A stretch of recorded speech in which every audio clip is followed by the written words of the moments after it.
Okay. Let's go.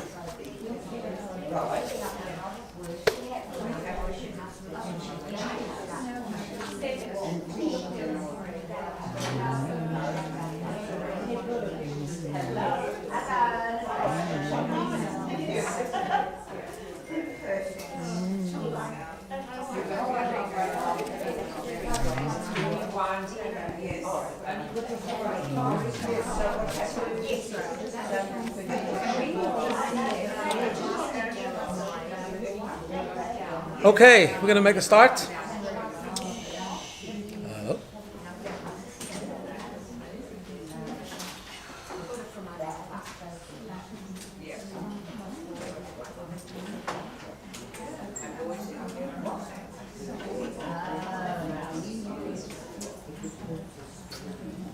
Okay, good morning everyone.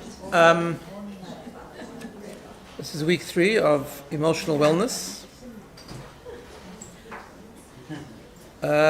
Just before I begin, just in case I forget at the end, which I often do, once I get into the shir, I forget things that I'm supposed to say. So I'll just mention it now, but I'll try and mention it again just in case people come in a bit late. So this was going to be a 5-week series. At the end, however, this is week 3. And next week we're still on, week 4. But after that, actually, it's a long story, but I'm actually going overseas for a couple of weeks. And then the summer hits. So next week will be the last one for this year, actually. But what I am going to do is, and you can take a little fly at the end, I'm going to do an 8-week mini WhatsApp series throughout the summer. I've called it Lessons from the Days of the Week. So we're going to, each week we'll post something. I'll post it on a Thursday, actually, so that we learn different lessons from the days of the week in our sources. Each day has its own lessons, which is very interesting. I'm going to do that. It's going to be posted on WhatsApp and some other places.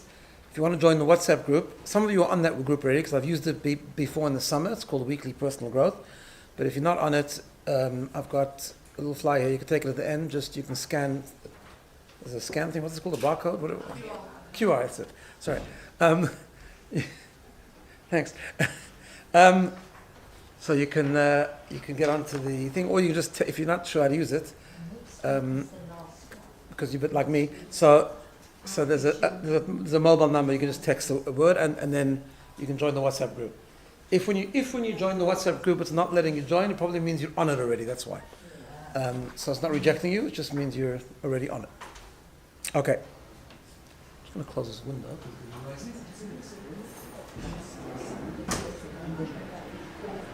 Okay, so I want to just begin with a quick review. So last week we talked about loneliness, and we explained that alone and loneliness are two separate things. Loneliness is very, very bad for a person. Connection is the basis of our experience. There are various strategies like volunteering, connecting with other people, investing in friendship, being active, animals even, and so on. But last week we explored a deeper dimension in combating loneliness, and that is the connecting to the deeper part of ourself. And once we do that, we connect to the soul, which is really the divine infusion that we have, and we realize that we're connected to everyone, which we're going to talk about more today. We're connected to everyone. We are part of a common purpose. We're a small piece in a big puzzle. And that really we're never alone because we always have that purpose and God with us all the time. And we ended off by talking about I'm mentioning that because we're going to get into that a bit more today, of every person having a unique relationship with Hashem, with God and His purpose. Okay. So this week, I want to go on to the next chapter of the book, which is really a bit of a continuation of last week. I want to elaborate today on this idea that we said last week, that everyone has a unique purpose, a unique role, a unique relationship with God, a unique contribution, to understand what that actually means. And when we do understand what it actually means, it's actually quite, it's not an easy idea that we're going to share today, but it's an empowering idea and a strengthening.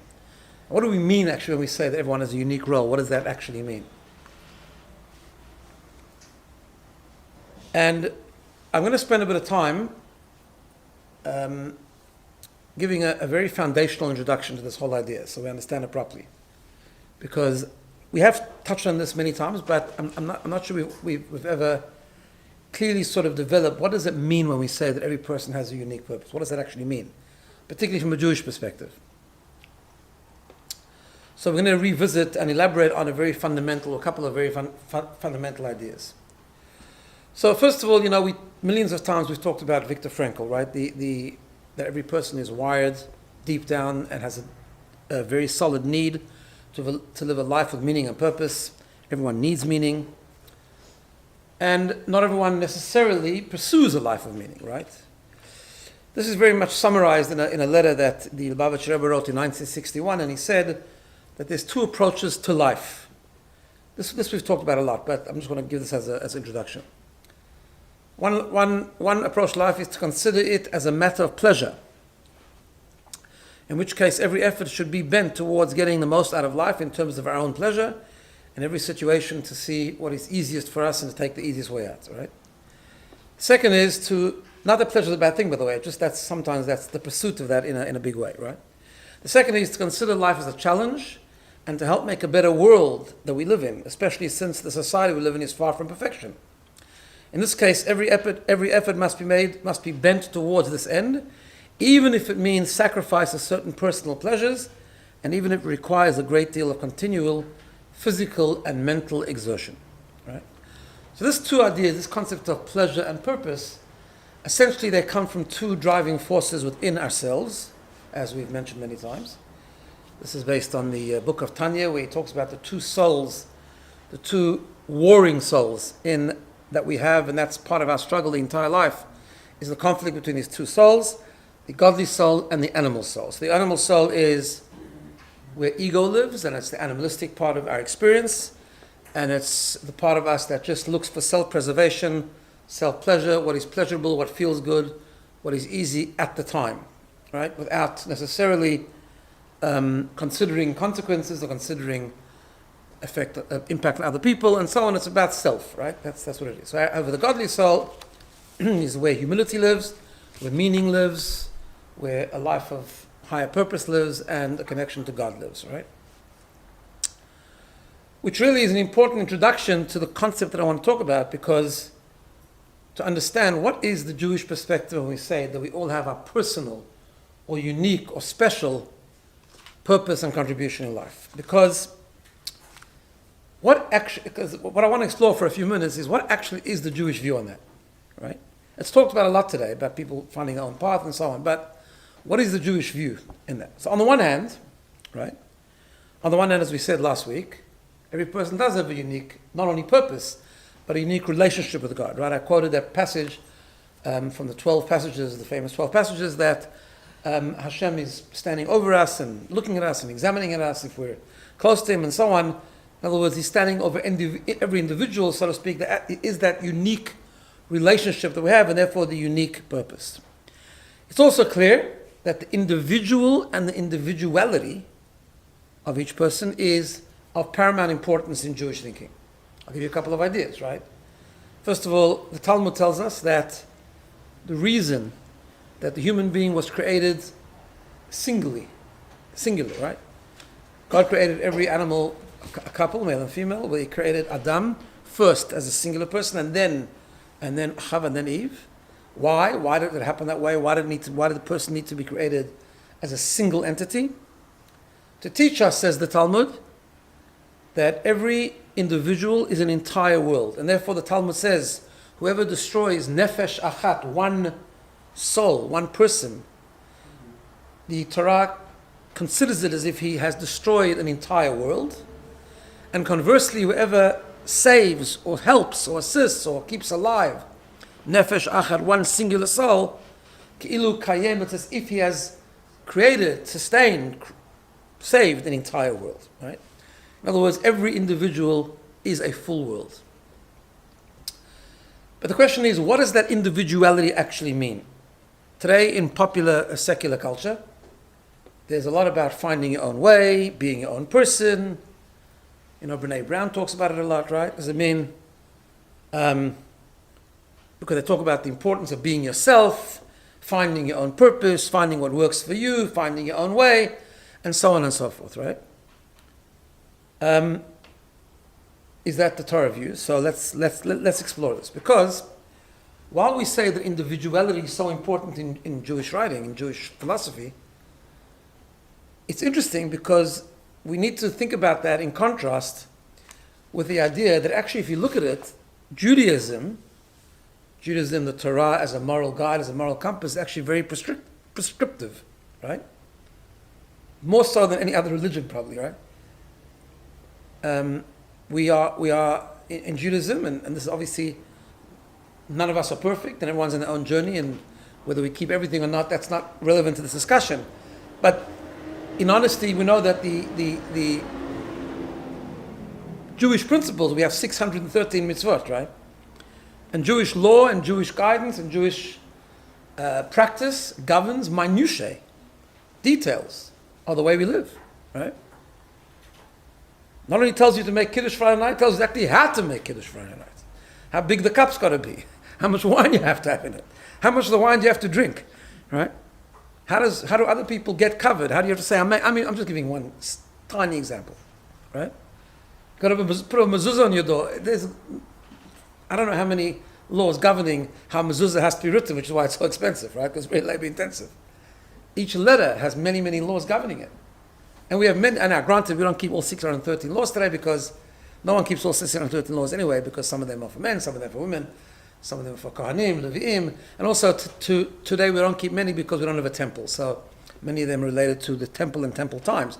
But there's still plenty that we keep, plenty of do's and plenty of don'ts, right? There's volumes on Shabbat, there's volumes on Kashrut, right? So one could suggest, and I've been asked this many times, that where's the room for individuality? Like we ideally, we're all given the same set of rules, right? Same set of values, actually. Okay, there's disagreements and there's disputes, and the Talmud has lots of different conclusions and different, but the skeleton of it is all the same, really, right?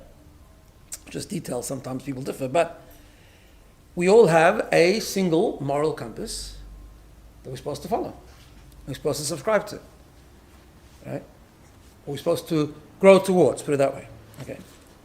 So how does that fit in?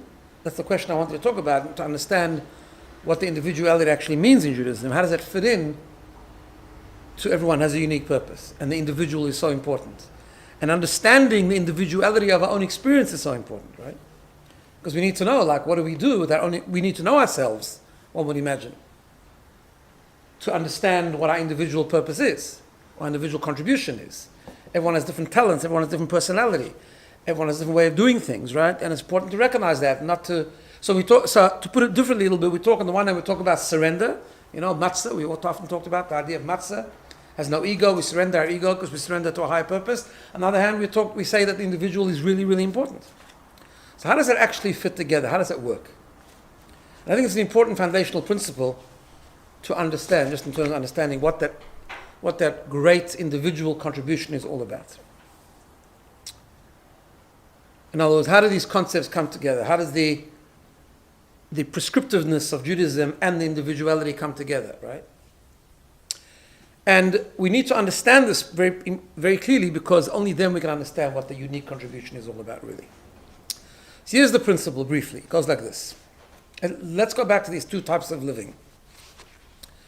The pleasure way of living, and the life of meaning, right?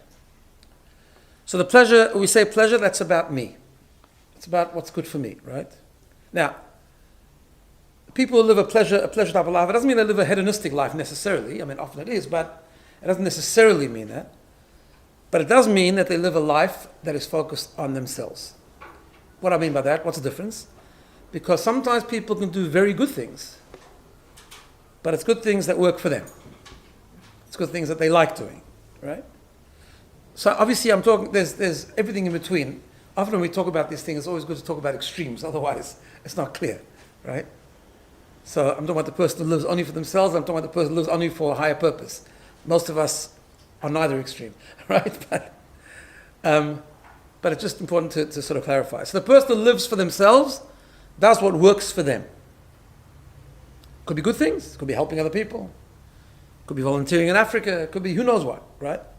It could be lots and lots of amazing things, but it's what they like doing or what works for them. In a worse scenario, it's not such valuable things altogether, it's just a pleasure, a hedonistic lifestyle. Okay, that's an extreme of living for oneself, living for pleasure. But even if it's more subtle than that, even if it's more valuable than that, or if it's more noble than that, it's still about being locked in ourselves. Which, by the way, ourselves, the self of us, is extremely limiting. Because we are limited people. We are finite people. Even if we're very talented and very clever and very capable, we are still limited and very, very finite. Right? When you live a life of meaning, however, the principle of living a life of meaning means that we're prepared to go beyond ourselves. And that's that phrase that we'll use in that letter. It means the ability sometimes, it means that you have a morality, you have a focus of what meaning and purpose looks like, and you're willing to live for that purpose, even if it means being uncomfortable, even if it means doing the things you don't like to do. Right? In other words, living a life of meaning means to have the ability to go beyond oneself for the greater good. Which expresses itself, like I said, to be uncomfortable. Sometimes it means to submit and surrender to things that we don't understand, that don't make sense to us. In the recognition that we live in this space, we live in this little bubble of this world, and our intellect and our cognition and our ability to think is wonderful, but it's very limited. And there's things which are higher than that.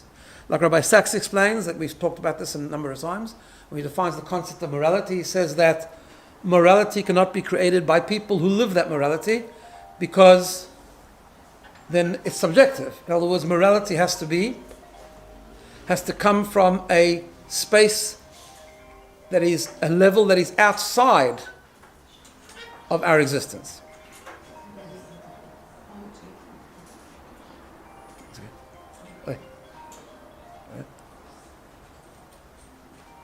Which is why he talks about the concept in Judaism where we have absolute morality versus subjective morality.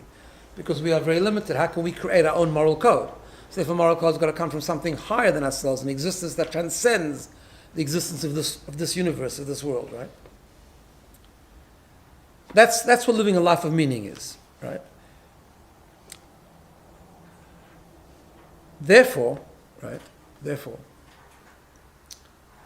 the foundation of life, before we get to, if we want to live a life of meaning, if we want to have that goal and purpose, or as Viktor Frankl tells it, really tapping into our essential need, right?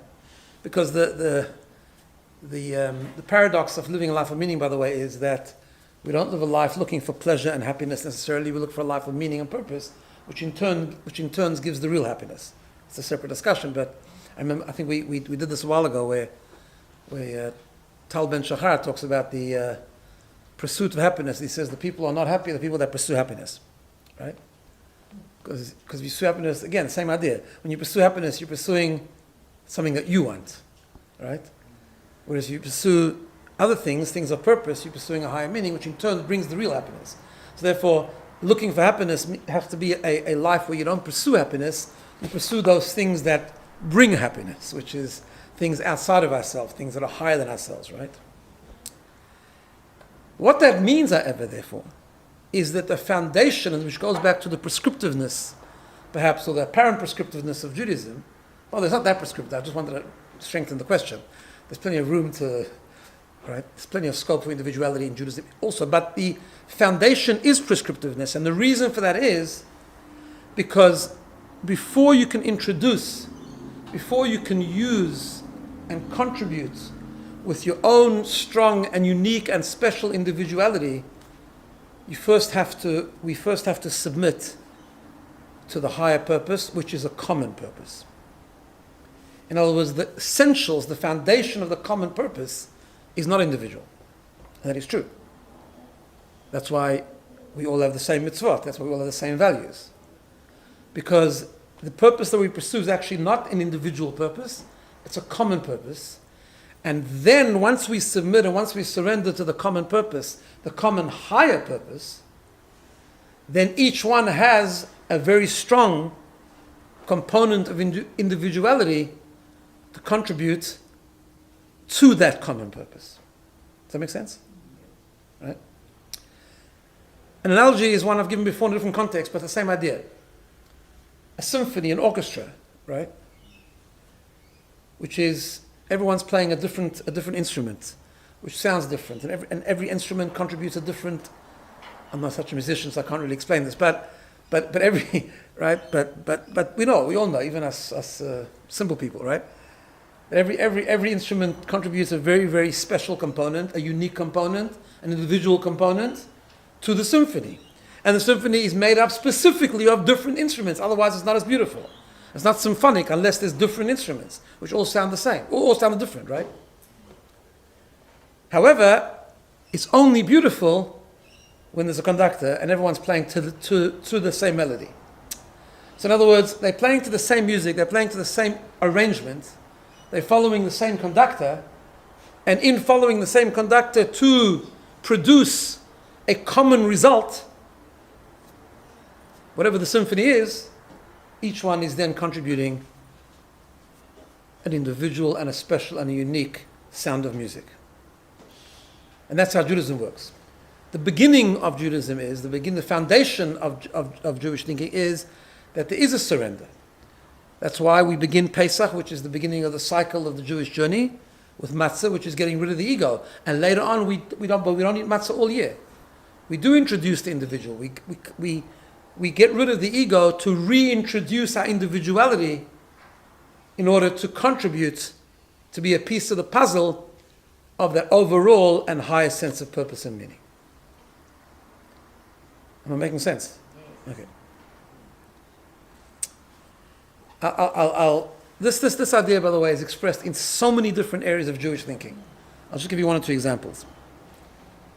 When the Jews left Egypt and they journeyed in the desert for 40 years, God told them to build a sanctuary, build a mishkan, it was called, right? That it would be a place where God would dwell. And the famous phrase, it was very intricate building, how it had to be built, and everyone had to contribute towards it, and so on. And God said, "Ve'asu li mikdash, make for me a temple, v'shachanti betocham, and I will dwell among them." And the famous question is asked in Hasidic philosophy and other sources, what does it mean? The grammar is funny. What do you mean I will dwell among them? It should say I will dwell among it. Make for me a sanctuary, I will dwell in it, right? It doesn't say that. It says make a sanctuary, I will dwell in them. So the commentaries explain that the sanctuary, the mishkan, the tabernacle was just a model for everyone's personal mishkan, for everyone's personal sanctuary. We all have to build a temple in our home, in our own experience, in our surroundings, right? We're all builders to make the world a more godly place and to invite meaning, purpose, value, godliness into the world to make the world a better place, a better planet, right? In the contribution, there was something very interesting. So the Mishkan was built with these beams, very, very heavy beams made out of acacia wood. And the way the beams stood, because it wasn't a permanent structure, they used to dismantle it and reconstruct it whenever they would travel. They traveled 42 times during the desert, right? So how did the beams actually stand? So the way the beams were shaped, they were designed in a way that was a huge beam. At the bottom, it had like two individual pillars that came out of the beam, and those was carved to make two pillars. And those two, whatever you call them, those two protruding pillars would then be inserted into a very, very heavy silver socket, right, which was the foundation of the temple. That was the foundation. It's called Adanim. So the way it was built is a very fascinating Kabbalistic principle. The way it was built was as follows. God asked everyone to donate according to their own means, how they can, what they wanted to donate. Materials, there was like 15 different types of materials, gold, silver, copper, wool, all kinds of goat skins, all kinds of things that was used to build this tabernacle, wood, and so on. In order to construct the Adanim, the sockets, the silver sockets, That was done by every single person donating the exact same thing, a half a shekel. Every family, every person donated a half a shekel, silver, a half a silver shekel. That was then taken and melted down, and the melted down silver was used in order to create those sockets. That was the foundation of the Mishkan. For the rest of the Mishkan, the beams, the curtains, the vessels, everyone donated whatever they wanted. Right? The men, the women, everyone donated what they wanted to donate. The amount that they wanted to donate, what they wanted to donate was all different. And the commentators explain that there's a very, again, if we take the Mishkan as a symbol of our own personal Mishkan, it's the same thing. There is a baseline common purpose where we're all equal. That's the sockets. When it comes to sockets, there was no individuality. The sockets was the foundation, the surrender to a common purpose, the commitment to live a life of meaning, and the commitment to transcend our own finiteness and our own limitations. To surrender, to submit to something higher than ourselves. I know that we've talked about surrender before. It's a very dirty word nowadays in today's culture. But not in Judaism. Surrender is considered a healthy thing. Why is it considered a healthy thing? Because it's not meant as a loss of self. It's meant a graduation of self. It's meant the idea of going beyond ourselves to connect to something higher than ourselves. Which is why, as we've talked about many times, why some of the mitzvot in the Torah do not have reasons. And they don't make any sense. And we do them because they don't have reasons and they don't make any sense. Right? That's why we keep them. That's why they're there. Because they're there as God wants us to understand. He gave us plenty of mitzvot to understand and to internalize and to analyze, because He wants us to be there, He wants us to be present, He wants us to understand, He wants us to be fully present, but He also wants us as an introduction to be willing to grow. And willing to grow means to do things that we don't understand. Right? I've often shared this with you. Kashrut, for example, is one of those examples. It doesn't have a reason and doesn't make any sense, and it's definitely not for health reasons. I know this for a fact. Okay? I eat it. There's nothing healthy about shmal sering, promise you. Or even a good shalot on Shabbos. I mean, it's good. It's really good if you make it properly, but there's a separate mitzvah to be healthy, by the way. That's a separate mitzvah. Right? So moderation and once in a while, Shabbos, not during the week, all that kind of stuff. But kashrut has nothing to do with being healthy. Right? So why do we have to keep kashrut? Don't know. That's why we keep it. Okay, there's Kabbalistic symbolisms and all kinds of interpretations, but that's not the reason, right? And many other ones, like the red heifer and lots of things, right? But that is the foundation. That's why, to broaden that idea, there is a prescriptiveness in Jewish thinking, because it's designed for us to, well, it's designed for many reasons. We don't know why each mitzvah is given to us, but there is that concept of absolute morality and a moral code that comes from a higher place, and meeting and connecting to something transcendent beyond ourselves, where we can't choose our own individuality because our individuality is limited. It's part of us. Right?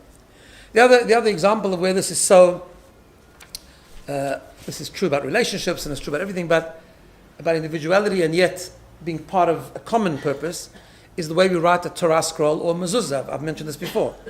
That when we write the letters, one of the halachot, one of the laws of writing a mezuzah or writing a Torah scroll or writing tefillin, is that you need to have all the letters there, and they all must follow a particular code, they must be written a particular way. And yet, one of the laws is that each letter must stand alone. It's called mukaf gvil. It must be surrounded by blank parchment. If you have a Torah which has over 300,000 letters, right, and one letter is attached to another letter, even with a very thin line of ink, you could fix it, but at its present status, it is invalid. You cannot use that Torah scroll on Shabbat to read from. It's pasul, it's invalid. It's an invalid Torah. It's beautiful Torah, it could be unbelievable. But if it's touching another letter, it's pasul. You can fix it, but it's invalid, right? Why? Because we say that every person has a soul. Every soul corresponds to another letter in the Torah. And although we have to be part of the whole, we can't do our own thing. There is that foundation of surrender, so therefore we are governed by how you write the Torah and how you design the Torah and how it's all written, and all the letters must be there, and we all affect each other because we all submitted to a common purpose. Yet every letter must stand alone because every letter is an individual. Okay? So that's how those two things come together. Now, how does that play out? So it works like this, going back to the animal soul and the godly soul, right?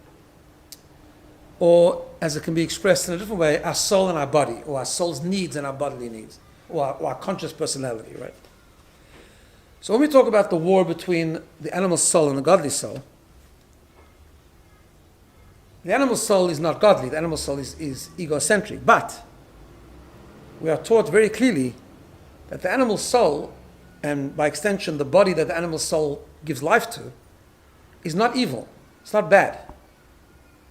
It needs to be trained, like an animal. If you leave an animal untamed, it can be very destructive, right? When an animal submits to the guidance or the training of a human being, the animal can actually be amazingly constructive and amazingly helpful, and can play an incredibly important role. And the same thing how it works within our own life experience.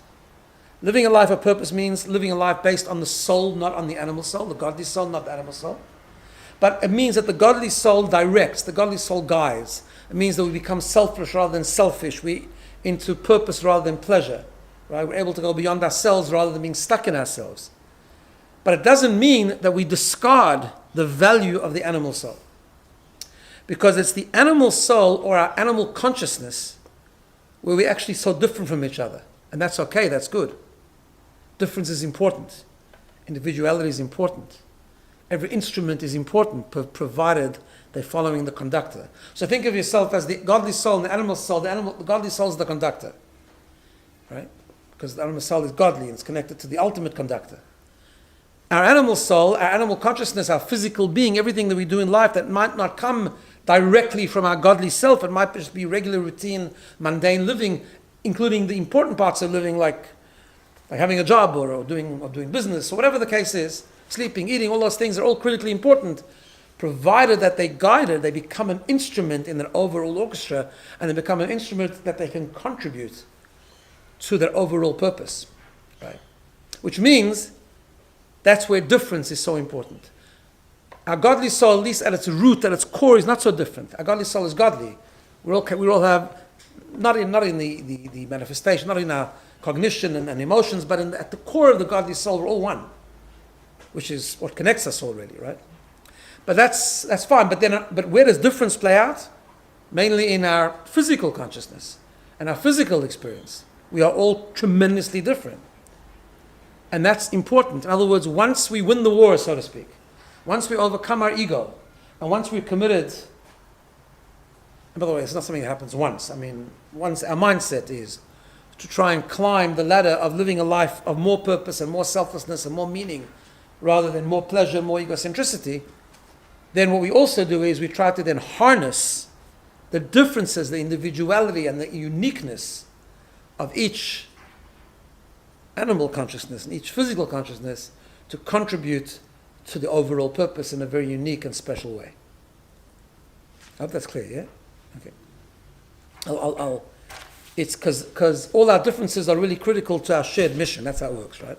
That's why the foundation is prescriptive, the foundation is a surrender, but then the contribution, the unique contribution of every person to that overall shared purpose is so important. Now this results and manifests itself in so many different things. So let me go through three or four ideas. First, what that means is that once the guiding force of our life is purpose, rather than hedonism or selfishness, then part of that comes with a belief, the godly belief, that nothing happens randomly, right? As we said last week. And therefore, everything that we possess is for that purpose, right? In other words, wherever we are and wherever we land up, it's all critical to our purpose, right? Because Kabbalah teaches us that each person, we're here to make this world a better place, right? To make it more godly and meaningful and purposeful. So we have a concept that each person is given a different animal soul, and each person to refine and to tame and to elevate, and each person is given a different part of the world, meaning a different part of the physical experience to work with, right? that's why I mean, people do move from place to place, but actually, the idea is that wherever you are now, sometimes, of course, there's reasons to move, right? We don't stay in one place all our life, but we do believe that where we land up was a reason. We're never in a place, we're never in transit. There's no such thing in Judaism. We're never in transit, right? Because when you're in transit, you don't give it your full attention, right? In other words, we're never living, some people are always living, I'm going to be here now for 2 years, and then 3 years, and then in 10 years, that's when I'm going to arrive, right? That's a completely non-Jewish idea, right? An un-Jewish idea, I should say, right? In Judaism, no such thing. You're here now, even if it's only you plan to be for 3 years. When I say here, I don't only mean physically, I mean you're doing one thing now, that's your purpose. That's your full purpose. You've heard me say many times, in Judaism, there's no such thing as a means to an end. Wherever you are is where you're meant to be, and you're meant to be for the purpose you are. For the purpose you're created. You've got to find that purpose sometimes. You've got to see how that geographical destination or that experience that you're in could be used to strengthen your purpose or the common purpose that we all share. Yes, that could be a task sometimes. It's not always easy. But where you are is where you're meant to be. There's a pasuk, a verse that says, Hashem mitzadei gever konanu, which means God guides the steps of the human. He leads us. We think we make plans, but ultimately we land up where God is leading us. Our choice is then how we're going to use that, stay there. How we're going to be there, right? There's a rabbi in Melbourne. His name is Rabbi Glick, Rabbi Avram Glick. For many years he was the principal of the yeshiva school there. I know him quite well. I studied in Melbourne for a while. I studied under him for a while. And there's a fascinating story with him. When he got married, so he spent a few years in Worcester. That's where his wife was from. He was from Worcester. No, America. Massachusetts. How do you pronounce it? Massachusetts. Yeah? Worcester's a town in the States.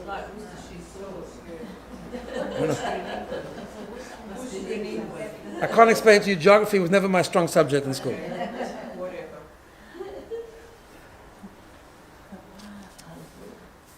By the way, I got to tell you, I did something amazing the other day, just while we're talking about that. For the first time, I was with my daughter, we had to go to Westfield, and I couldn't find parking, and I actually went to the next floor, to a place I don't know. And I found my way back, you just know. I'm very proud of it, I actually found my way back. I told you, I only park in one place in Westfield. Like, I go around until I find it, because I never know if I can find my car. It's not good for your cognition. They say you should Westfield is actually challenge yourself. Yes, Westfield is actually. I know, but I'm scared of losing my car. That's the idea. Okay, so I did it. I'm just reporting back. I'm pushing my boundaries. Okay. So you can take a photo. yeah, just press that green button. Sure. Sorry. Yeah, sorry, I should have closed it. Okay, so. I feel comfortable when everywhere else is freezing. So I'm just saying that directions and geography is not my thing. But anyway, so this rabbi, he was when he got married, he was doing some stuff in Worcester, but his ultimate plan was, that's where his wife was from. The ultimate plan, he was going to move to Melbourne to run some of the Chabad activities there, to be the school, whatever, and educate, etc. So he was destined to leave. He was going to leave. The plan was to leave. He was winding down the Jewish year. He was going to leave after the Chagim. 1 year, this is many, many years ago, he was going to leave after the Chagim, and he was going to move to Australia. So he happened to have an audience with the Rebbe. In those days, the Rebbe would take, once a year, people could have a private audience with him. And the Rebbe asked him the question in the audience. He says, as you know, the Rebbe was quite demanding when it comes to this kind of stuff. And he said to him, what kind of activities do you have planned for the month of the Chagim? Just before the Rosh Hashanah and Kippur, Sukkot. What's the activities? What are you doing? What kind of programs are you going to run? He said to the Rebbe, look, he didn't plan really anything because he's leaving right after Sukkot. It's like, he's done. You say someone's checked out like long before they leave, like he's finished. He's done. And the Rebbe became very serious and said, I don't understand. What do you mean? But for the next month, you're there. And if you're there, that means that's where you're supposed to be. And that's where you're supposed to be fully. And do as if you're going to be there forever. And he gave a very interesting, we talked before about the Mishkan, right? About the tabernacle in the desert. What used to happen was they would travel during the desert. They were there for 40 years. They had to travel, right? And each time there was a whole thing that when they had to travel, the godly cloud would lift and they were able to travel, and then it would come back and they knew they had to stop. And this happened 42 times. So the Jews camped in different places. How long did they camp on each place? It varied. There was one place they were there for 19 years. That was the longest. And there was one place they were there for one day. God knows why. He knows why, right? That was his plan. And the Rebbe said, whenever they camped, it was by God's instructions. That's what it says. It was godly directions. But wherever they camped, they had to reconstruct the entire Mishkan, because it all got packed away. They had to put it up. It was a huge task. And then when the cloud lifted, they had to dismantle it and pack it up, and people had to carry it. It was a whole thing. And God asked them to do that. In other words, when God dropped them off there for in the morning, he said, here, stop. One day, one night, whatever the case is, because if you in a place for one day, you've got to build a Mishkan. You've got to make a better place. He says, what do you mean you're leaving after the Chagim? But now you're here. So for the next month you're here, you've got to be as if you're here forever. After Sukkot, you'll leave. But right now you're here, which means you're here forever.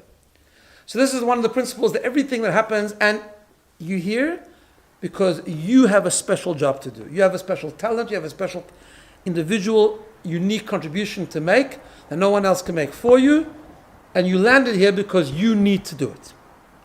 You need to participate. That's the first idea. Second idea is, if we all share a common purpose, but we all have a unique contribution to make, one of the mistakes people make often is that they think to contribute to a purpose means it has to be something very big. And it doesn't. Because often the small contribution and the small things that we do are as big and as important as the big things, right?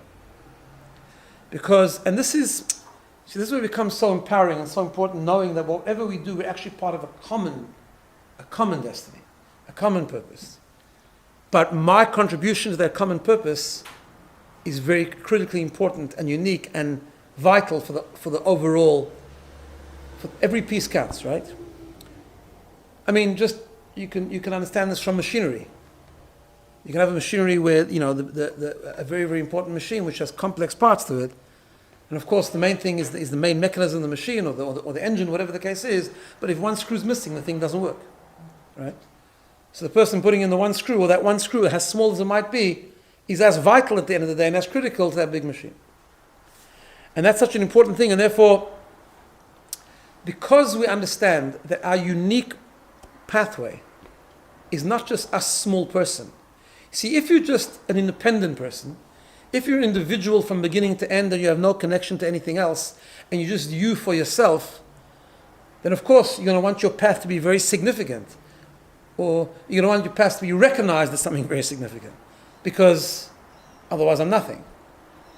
But if your small contribution, if you believe that this is what you can contribute, or this is what you've tried your best, or you've gone a little bit beyond your comfort zone, but this is what you do, that small contribution is as important as the major contributions. Not everyone has to make a revolution in the world.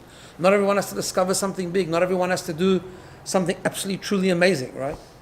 It's inspiring when that happens, but the small things that we do, the hello you say to someone else, the talents that you use for a good purpose, even in your own small circle of influence, is as critical, as important to everything, because every little thing counts. I saw a beautiful story I want to share with you quickly. It's called Every Note Counts. It was written by a rabbi. It doesn't say his name in the article. It's on an h.com website. It's called Rabbi P for some reason.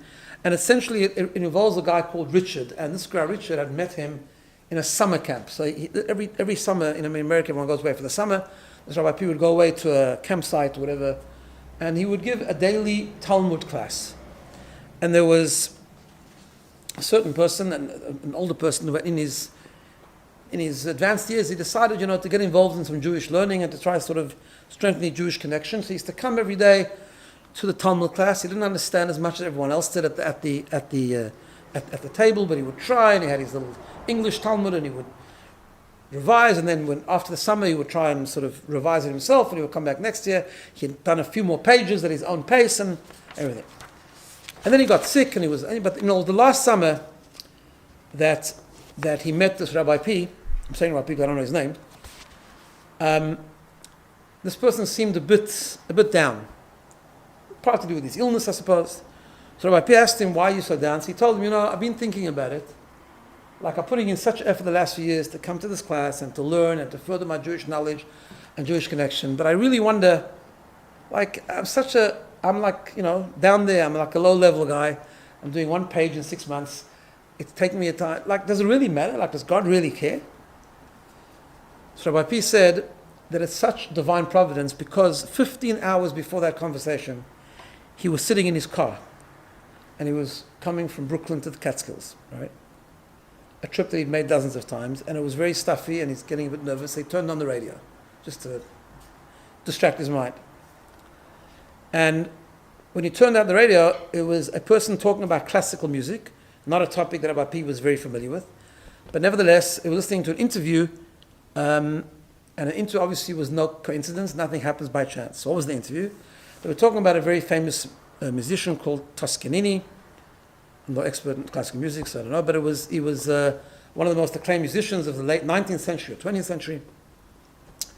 And he was very perfect in his music, and he had a deep understanding of music and an unbelievable ear and so on. And the story goes that Toscanini was sitting one day with his biographers, and together they were listening to a recording of a certain symphony, of a certain overture. It was a complicated arrangement, it was very sophisticated. They were listening silently, they were concentrating on every sort of part of the music, right?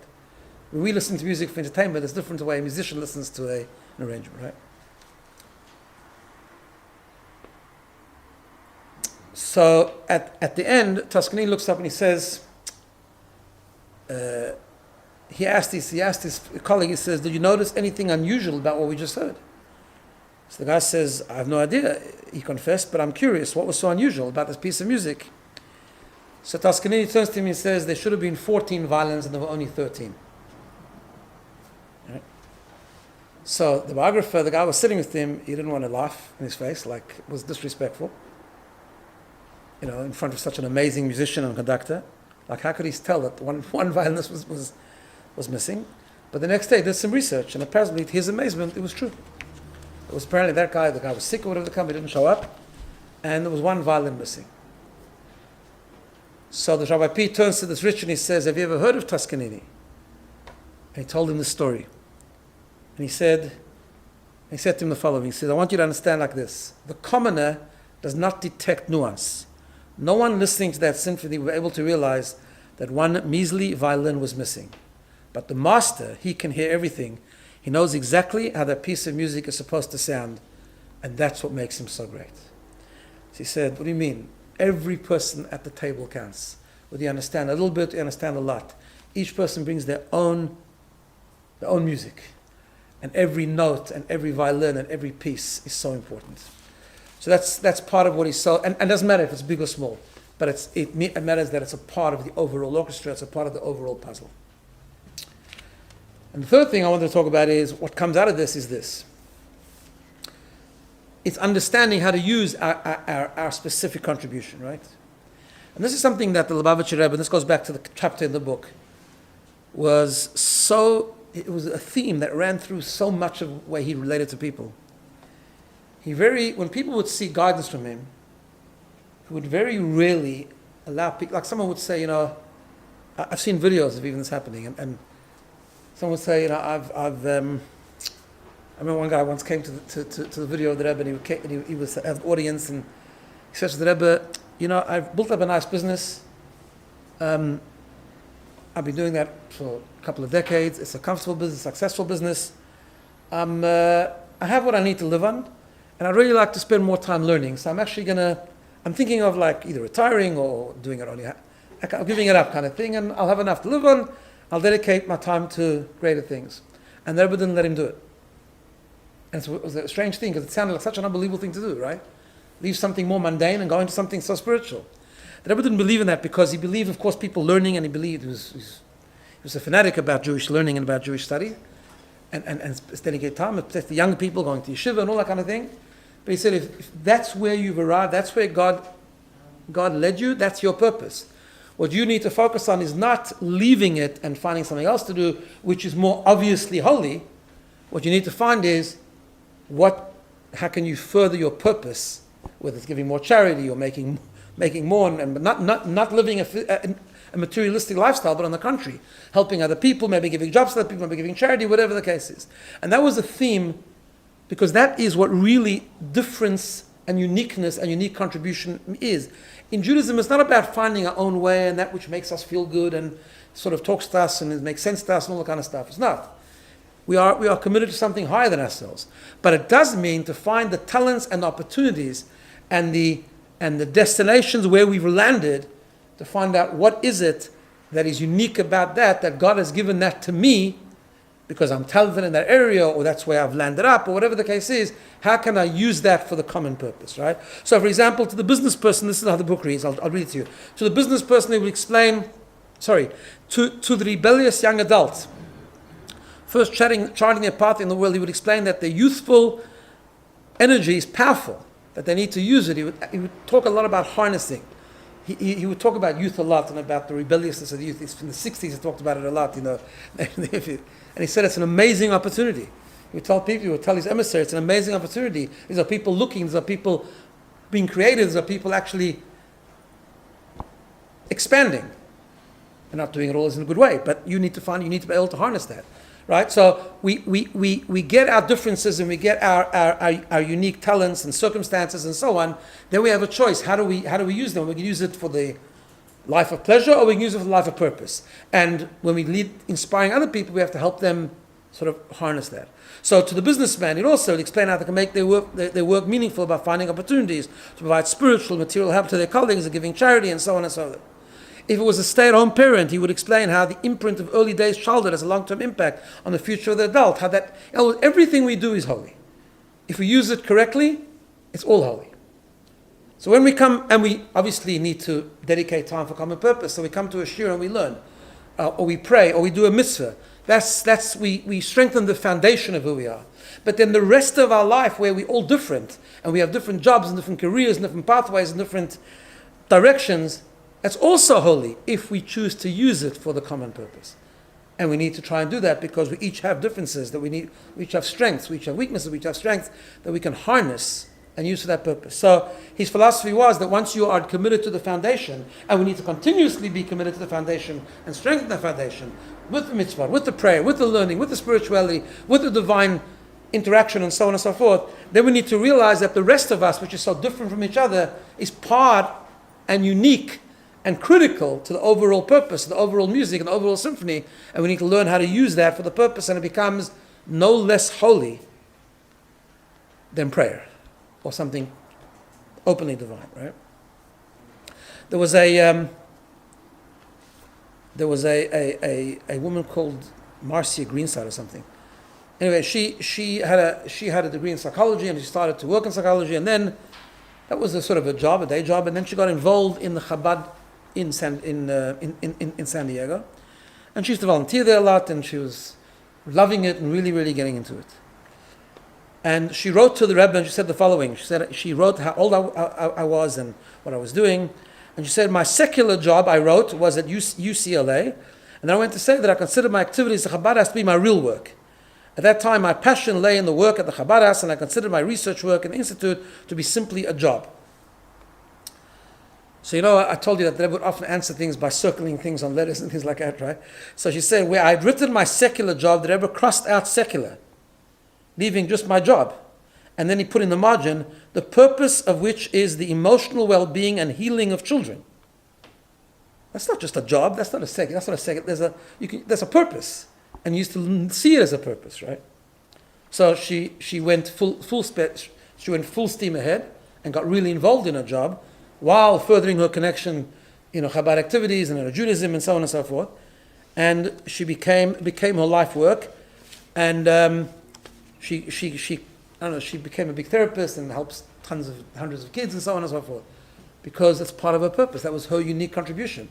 The Rebbe would often tell people, once you've arrived at a certain part, like once, the Rebbe was a big fan of boys when they finish school to go first to yeshiva for a good few years. Even before they do any job or pursue any career, they should immerse themselves in Torah study. And there was this thing, and it was controversial at the time, because at the time, everyone said you have to have a degree, otherwise you won't have a job and so on, and that was controversial. He said, first you have to strengthen your Judaism, then that's the source of all blessing, and then you'll worry about it. But very interestingly enough, there were many, many people who became religious later in life, while they were already in the middle of a course, the middle of a degree, right? And there were many people, I know many people, that they became very, very involved in religion, and then they just wanted to leave it and go to yeshiva and just, and the Rebbe wouldn't let them. As much as he encouraged kids when they finished school to go to yeshiva, once divine providence had it that the person had landed up in a particular pathway, the Rebbe said, you have to go to shiurim, you have to learn as much as you can, but you have a purpose. You need to stay. This, I told you the story of Professor Bronover and others. He would make them stay, and not only stay, he would encourage them to go on and to do a PhD and to do all kinds of things, because that's where you landed. That means you need to find your purpose there. Your Jewish purpose, your godly purpose, right? So those are the principles. That's the unique contribution that we all have. And when a person is particularly in a dark space, this is the point of emotional well-being, that this is such an important message. Often being dark or being down or being depressed even comes from a dark place, and it comes from a feeling of emptiness. And part of how you fill that feeling of emptiness is to understand this message.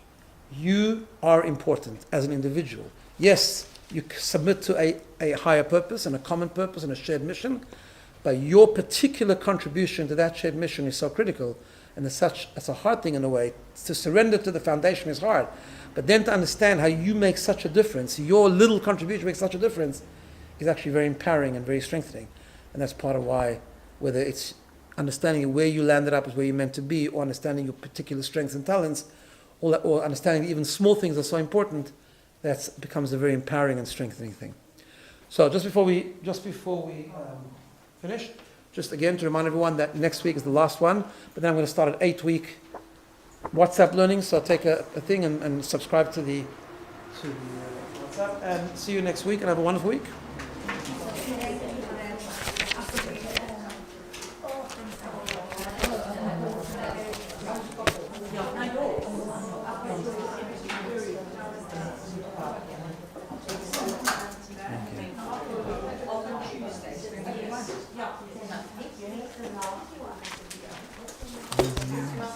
Welcome. Okay.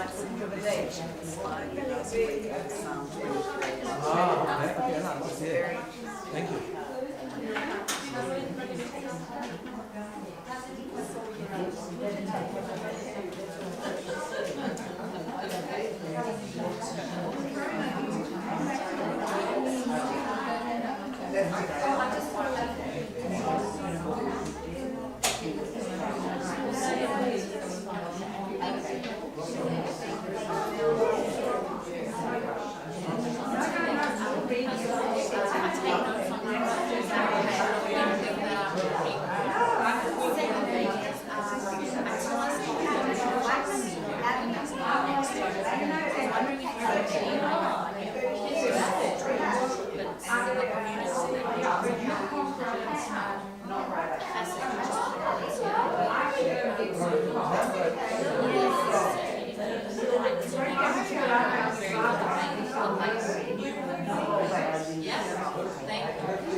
Yeah.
But I think then, it was like that year that I spent in this house,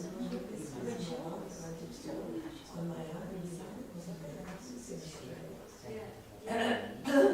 and I couldn't ever tell the rabbi that I had a book. I didn't have a job, I didn't have a job, and I didn't have someone I was married to. And I didn't know it was kind of like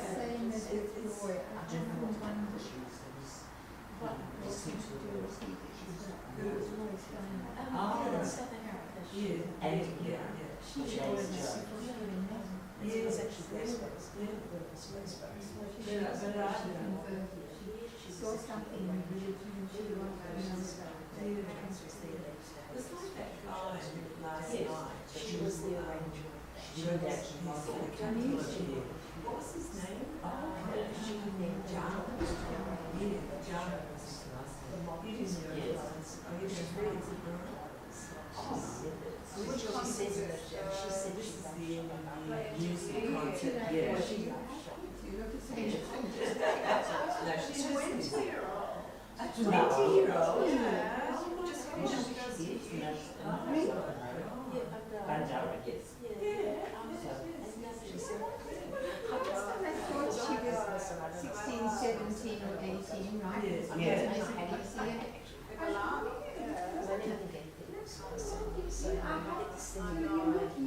And therefore I don't think I'm still living in